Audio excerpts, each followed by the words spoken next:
Welcome to the Lighter Life.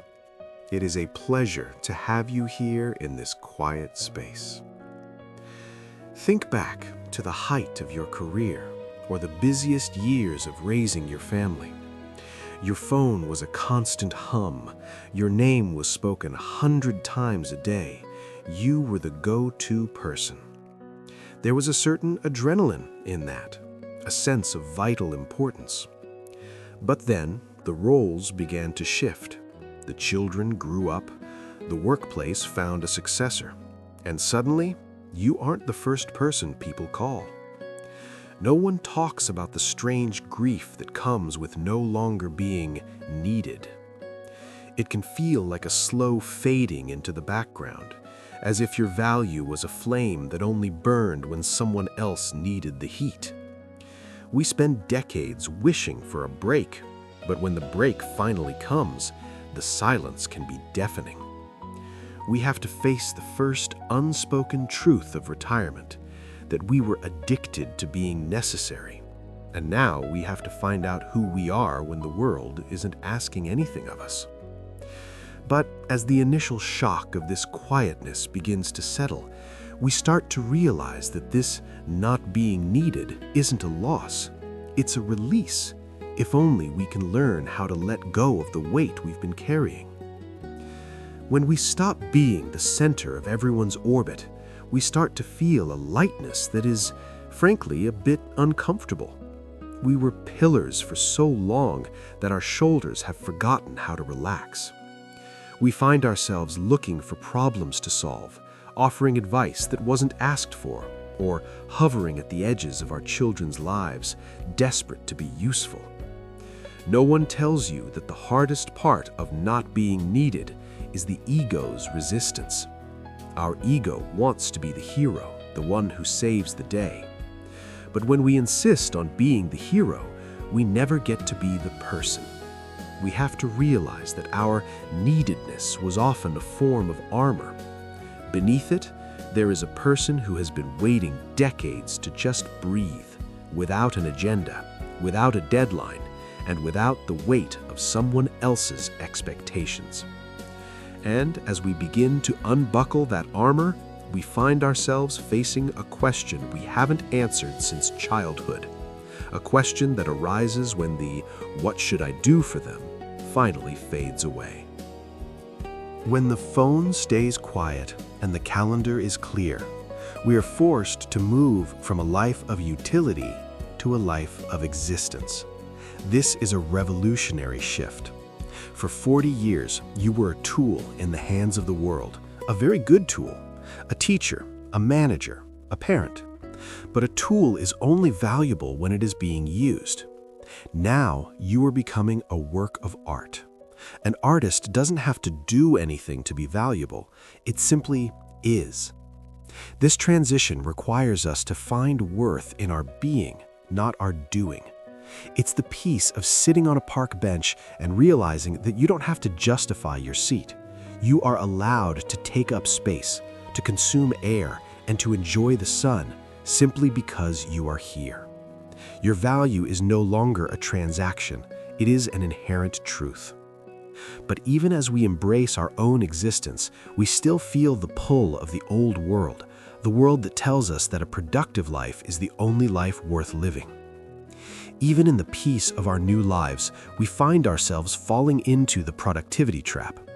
We feel guilty if we haven't accomplished something by noon. We start hobbies not for the joy of them, so we can tell people we are busy with my painting or busy with my garden. We are still trying to prove we are needed by society's standards of output. No one talks about how radical it is to be unproductive and perfectly at peace with it. True peace comes when you realize that you've already given your contribution. You've paid your dues to the machine of productivity. The not being needed is actually your reward. It is the permission to engage with the world on your own terms, for your own delight, without a single thought for how it looks on a resume or a Christmas letter. And as we step out of that trap, we begin to look at the people we love with new eyes, eyes that are no longer looking for things to fix. One of the most profound shifts in not being needed happens within our families. We spent years managing the lives of those we love. We steered the ship. We warned of the storms. But now, our children are the captains. No one talks about the peace that comes from stepping down from the bridge and becoming a passenger. It is the transition from manager to witness. When you aren't needed to solve their problems, you are free to simply enjoy their company. You can listen without preparing a lecture. You can watch them make mistakes without feeling like those mistakes are yours to correct. This creates a much deeper, much lighter kind of love. You aren't their safety net anymore. You are their cheerleader. And in that shift, the pressure on both sides evaporates. But letting go of the steering wheel requires a massive amount of trust. Trust in the world, and more importantly, trust in the silence. As we release the need to manage the world, the silence around us stops being empty. It starts to feel like a sanctuary. No one talks about the sacred quiet that arrives when the noise of being needed fades away. This is where the real work of the soul happens. In this silence, you can finally hear your own thoughts, not the echoes of your boss's voice or your children's needs, but your own. You start to remember the things you liked before the world told you what to be. You find that not being needed is the key that unlocks the door to your inner life. It is the beginning of a conversation with yourself that has been on hold for half a century. But as we settle into this inner conversation, we realize that we have to protect this new peace from a very old enemy, the fear of becoming invisible. There is a fine line between not being needed and feeling invisible.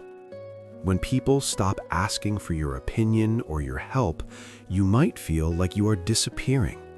But here's the secret. Invisibility is a superpower.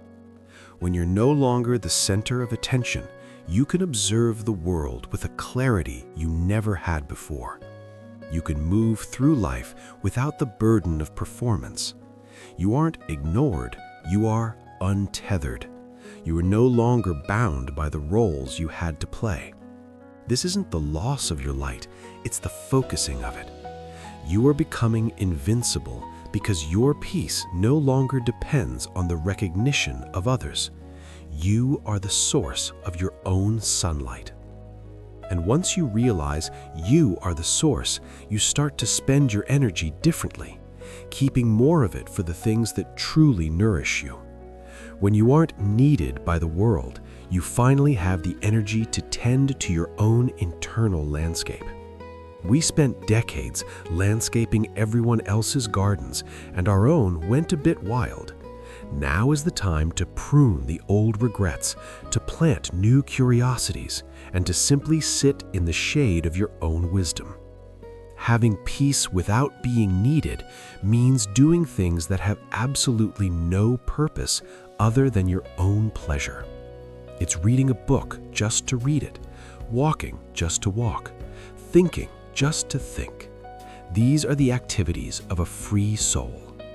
You are reclaiming the territory of your life, one quiet afternoon at a time. But even as we cultivate our own gardens, we find that our presence still has a profound impact, but in a way that is much more subtle and much more powerful than before. We discover a beautiful paradox, that when we stop being needed for what we do, we become essential for who we are. Our peace becomes a lighthouse for others. You aren't needed to fix the car or balance the budget, but you are needed as a person who embodies calm in a chaotic world. Your presence becomes your contribution. Just by being a person who is comfortable in their own skin, who doesn't need external validation, you give everyone else permission to do the same. This is a much higher form of service. You are no longer a tool. You are a reminder of what it means to be a whole, peaceful and integrated human being. And it is this realization that our being is more powerful than our doing that leads us to the final summit of this journey. As we reach the end of this series, we arrive at a place of profound gratitude for the very thing we once feared. We realize that not being needed is the ultimate freedom. It is the finish line of a very long race, a race where the prize isn't a trophy, but the ability to finally stop running. You have done your part. You have built the world. You have nurtured the future. And now you are allowed to simply belong to yourself. This is the peace that no one can take away, because it isn't based on your performance. It is the quiet, steady, and beautiful aha of realizing that you are enough, exactly as you are, sitting in the sun with a heart that is no longer a servant, but a master of its own joy. Thank you for being part of the lighter life. It has been an honor to explore this quiet landscape with you today. As you move back into your world, I hope you cherish the moments where no one asks anything of you. In those moments, remember, you aren't being forgotten, you are being set free. Until next time, stay light, stay peaceful, and enjoy the beautiful, unspoken grace of just being you.